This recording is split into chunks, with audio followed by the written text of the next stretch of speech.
这张、这张还有这一张，你经常在明信片上看到的峭壁旁五彩缤纷的小房子，没错，号称随手可得的明信片风景照，正是来自意大利的五渔村。五渔村是不少人到意大利旅游时必去的国家公园，这里甚至在1997年被列入世界文化遗产。这次我们将要挑战一日走访5个渔村，想知道五渔村究竟是不是照片，而且值不值得一游呢？这次意大利行我们是住在比萨，并从比萨搭火车前往五渔村，单程火车票价为成人8.1欧。那因为这一次是我们第一次在意大利买火车票，所以起初还不知道怎么打卡，后来发现就跟上下班打卡一样，正面插进去就可以了。因为这次要一天玩遍5个渔村，所以我们选择搭乘了第1班的火车，没有错，就是最早的第1班6点半。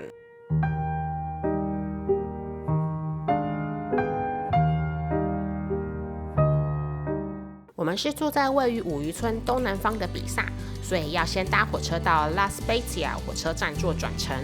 而如果你是从意大利北边要到五渔村的话，你可以到雷板头火车站做转乘。中间这5个爱心就是我们今天要造访的5个渔村啦。游玩五渔村主要有4种交通方式，分别是火车、游船、步行以及巴士。那我们最推荐就是搭火车，因为它是最方便又省时的。车次每小时就有2到3班，每一个村庄大概2到3分钟就到了。一个村庄的火车单程票是5欧，而一日火车票含巴士、登山步道的话是18.2欧。那也可以用手机 APP 购买，就不用现场排队人挤人，只是会额外收0.9欧的手续费。我们现在来到五渔村的第1个最难的渔村。有马酒嘞！有马酒嘞！火车站一出来的时候，后面就全都是海了，我觉得对啊，很漂亮，惊艳到，真的很漂亮，好美哦，超漂亮的。里欧马酒嘞，位在五渔村的最南端，国家公园的总部就设在这里。这里也有大家一般对五渔村明信片印象的经典画面。那一出火车站就顺着旁边的步道往上走，可以欣赏这5颜6色的小镇。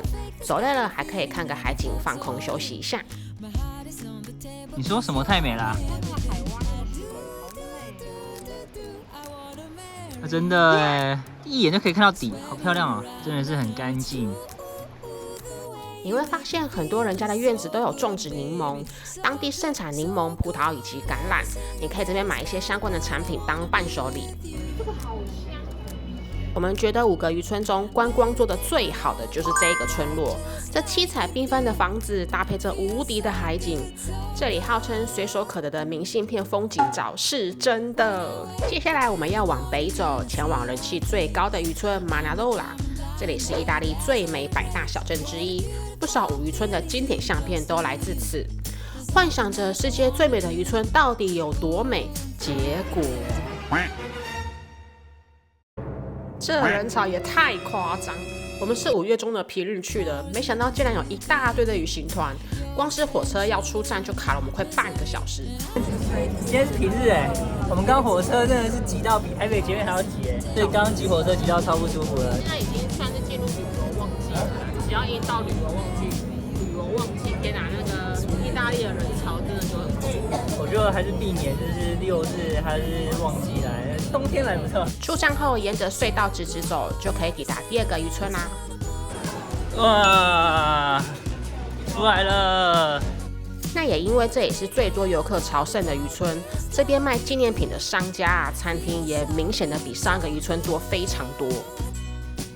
我们进来挺久啦，它的酒基本上就是他们自己种植的葡萄，只要点酒，它就会附赠这一整个的 snack board， 超澎湃，超澎湃。在意大利点酒很棒的一点是，店家都会给你一堆下酒小点心。这样多少钱？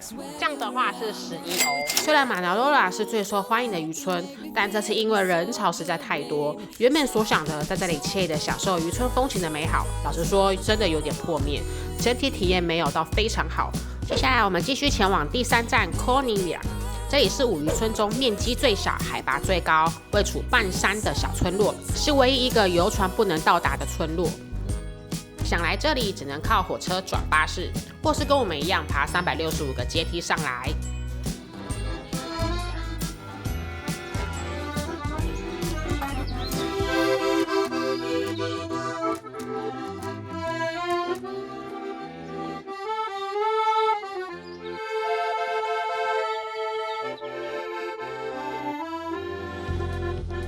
这里是五渔村中游客最少的一站。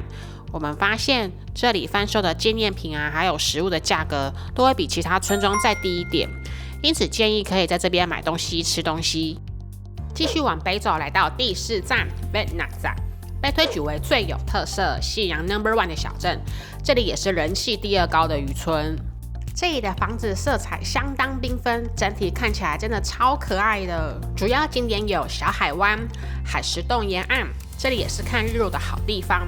若想站在海边欣赏这美景，你就必须得先穿过这。超多人，第2红。哇，超多人，哇，好扯哦，是怎样跨年哦？出了车站一样多人，到处都是人。不过我们很幸运找到了一间非常好吃的海鲜餐厅。五渔村靠海，海鲜也是必吃的美食之一。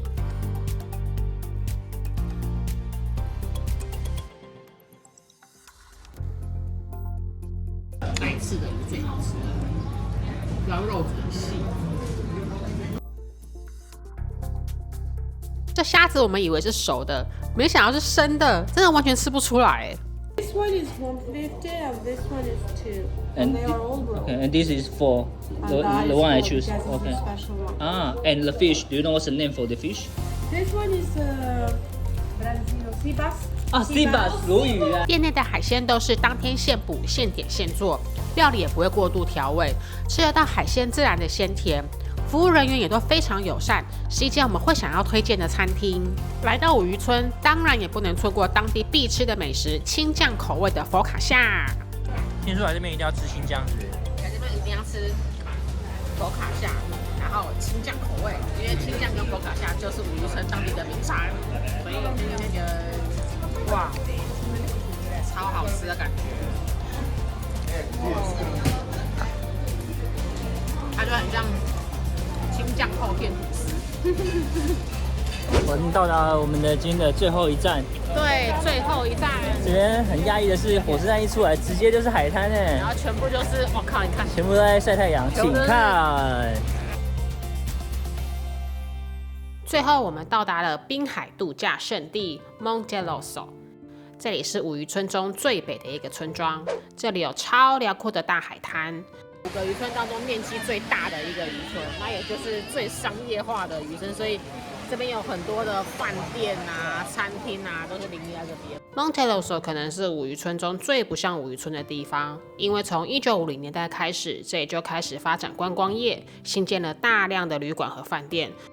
这一走是吸引许多人前来度假和享受阳光浴。